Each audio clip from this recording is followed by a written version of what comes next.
just pretty humbled being here. I'm just Scott, man.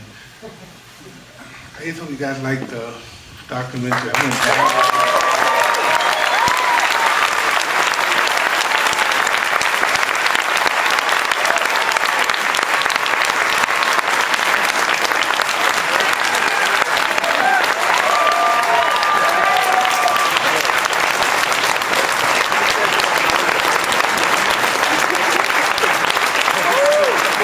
Thank you very much. Thank you.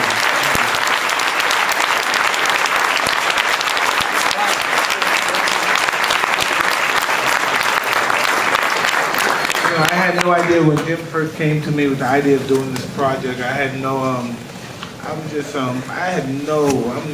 in the boondocks with this. I had no idea it would come to this degree of success or anything. I was anticipating probably this thing's gonna be hot on the corner of 125th Street. I had no idea such an amalgamation of people would just rally together just to support me. And I can't explain my appreciation and gratitude at this moment. I just get frightened sometimes of success because you know, I'm a recovering addict. You know, I've been an addict for all my life since I was a little boy. And I never use drugs from being down or depressed or lonely. I just use drugs when I'm always successful and everything's going well. And that's why I get nervous about success, because I never want to go back to that dark place no more, you know. And this is very intimidating. And I just put all praise be to Allah that everything goes well and I won't have to use it anymore. But this is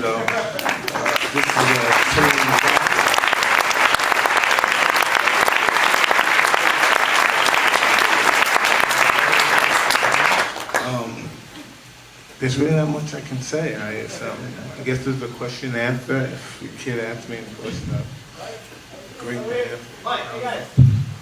How do we go about this? Do we choose people? Do we point at the finger? Would you like to do that, Jim? As a fight fan, friends I know fight can remember the moment they met you. That what it felt like in the room and seeing you come in, that you turn the corner, and guys can talk about what you look like and how the whole room changed.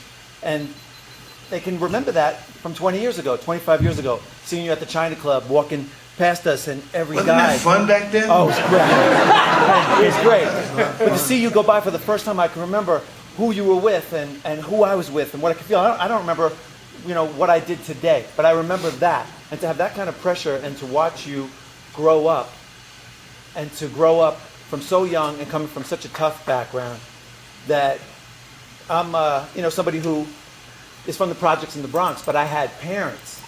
You didn't have that. We got to see every mistake you made. If there was somebody filming every mistake in our house, it would look like we were just animals in our house. But the fact that we didn't have everything on film, like you did, people don't really know what happened. But I want you to know, and I want to find out if you can actually believe, after what happened with you, the way people treated you, could you ever really trust people again? Because there are people who watched you and didn't enjoy seeing you deteriorate and have to recover. Well, I don't know. To answer that question, I have trust issues, like I'm sure everybody in this room have a degree of trust issues. And I just work real hard on being humble. You know, I really work hard on being humble, because if I ever dwell on what I've accomplished in the past and who that guy was and what kind of person I was and how people loved and they love to see him fight.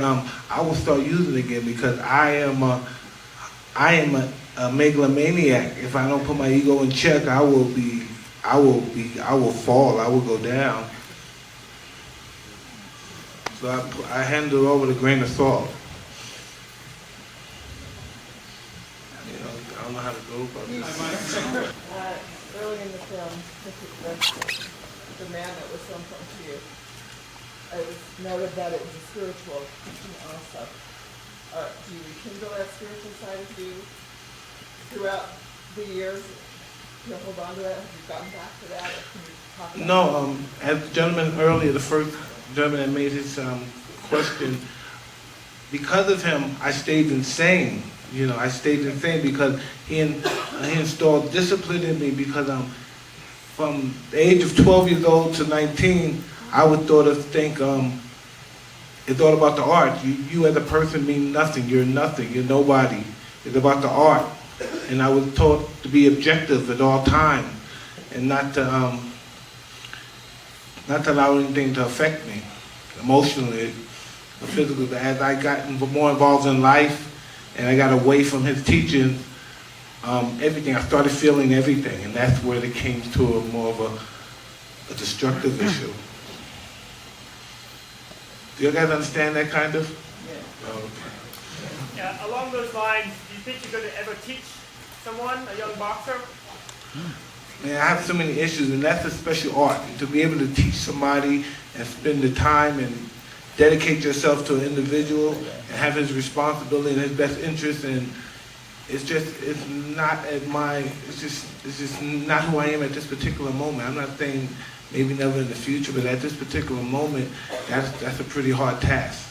Because this is an everyday thing. It's not you're gonna teach this guy for a week and then you're gonna take 2 days off, you take 1 day off. You have to be in his life. You have to install the discipline, the confidence, you know what I mean, and the self-esteem. It's just like I said, it's a real job to develop an individual, to break down all his habits and bad mistakes and start him from scratch. Because that's what cuts it to me. I came from Brownsville, Brooklyn, New York, and I was just a moral mess. And he broke me down, basically, put all my mistakes in my face, and slowly rebuild me. I've never he died, so he never saw me become champion, but I never received a compliment from him in my life. I'll knock a guy out in 30 seconds and he'll say, if that guy was more disciplined and more relaxed, he would have took advantage of that mistake. This is 30 seconds. What mistake did I make? It's just the way he was, and that was the way I was brought up, to believe. To think of myself as nothing, but still think that you're the greatest man that God ever created. We have time for one more. Go ahead. What was it like for you to watch this film and see yourself being so open about all your struggles? Is this hard to watch? Yeah, very hard to watch. You become very vulnerable, and what I realized as I evolved as an individual, just not as I became a better. I had nothing I evolved and became better. That's just for other people to judge. But as I became more involved in my thinking pattern, you know what I mean, the process of my thinking. Wow, don't take it offense, but that was a very scary person. I became scared of that guy when I saw that guy on film. I said, whoa, that guy's very scary. And and this is last year, and that's after fighting for 25 years, I realized what I projected to the world. And I never understood why people looked at me and made those judgmental opinions about me. And I said, wow, now I see. Because that's who I wanted to be. I wanted to be the champion of the world, the arrogant champion, almost like a barbarian sitting on a throne and just ruled everything. It was just my makeup. Thank you. Thank you.